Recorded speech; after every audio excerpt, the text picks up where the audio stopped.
ఆంధ్రప్రదేశ్లో కూటమి అధికారంలోకి వచ్చి 16 నెలలైనా వైసీపీ కారణంగానే నష్టం జరిగిందనే వ్యాఖ్యలు వినిపిస్తూనే ఉన్నాయి. నాటి వైసీపీ పాలనపై నేటికి కూటమి నేతలు చేస్తున్న వ్యాఖ్యలు తీవ్ర చర్చనీయాంశమవుతున్నాయి. నకిలీ మద్యం కేవలం వైసీపీ వల్లే బయటకు వచ్చిందని కూటమి నేతలు వ్యాఖ్యానించడం మరింత అగ్గిరాజేసింది. కొత్త ప్రభుత్వం కొలువుదీరాక సాధారణంగా 6 నెలల కాలాన్ని హనీమూన్ పీరియడ్గా పరిగణిస్తారు. 6 నెలల తర్వాత ప్రభుత్వం పాలనపై పట్టు బిగుస్తుంది. కానీ కూటమి ప్రభుత్వంలో విచిత్ర పరిస్థితి కనిపిస్తోంది.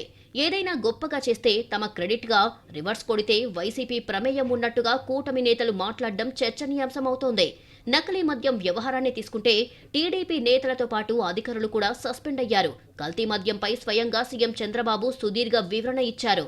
నకిలీ మద్యం గత ప్రభుత్వం నిర్వాకం వల్లే వచ్చిందన్నారు.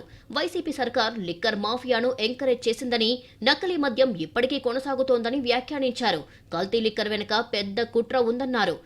ఈ ప్రభుత్వానికి కొన్ని వారసత్వంగా సంక్రమించినటువంటి సమస్యల్లో ఇదొక సమస్య. 1924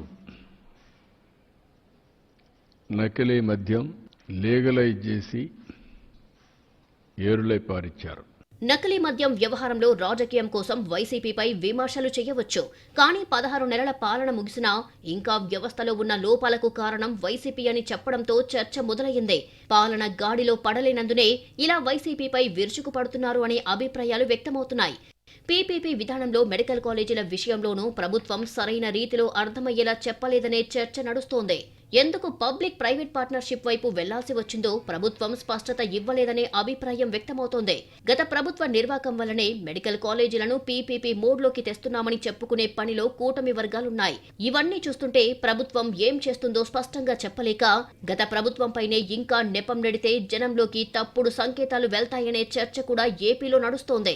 పరిస్థితులను బట్టి విమర్శలు చేసుకోవచ్చు, కానీ ప్రతి అంశానికి గత ప్రభుత్వంతో ముడిపెట్టి మాట్లాడడంపై కొన్ని వర్గాల నుంచి ప్రభుత్వంపై తీవ్ర విమర్శలు వస్తున్నాయి. మంచి మన ఖాతాలో, చెడు పక్కవారి ఖాతాలో వేయడం మంచిది కాదనే అభిప్రాయం వ్యక్తమవుతోంది.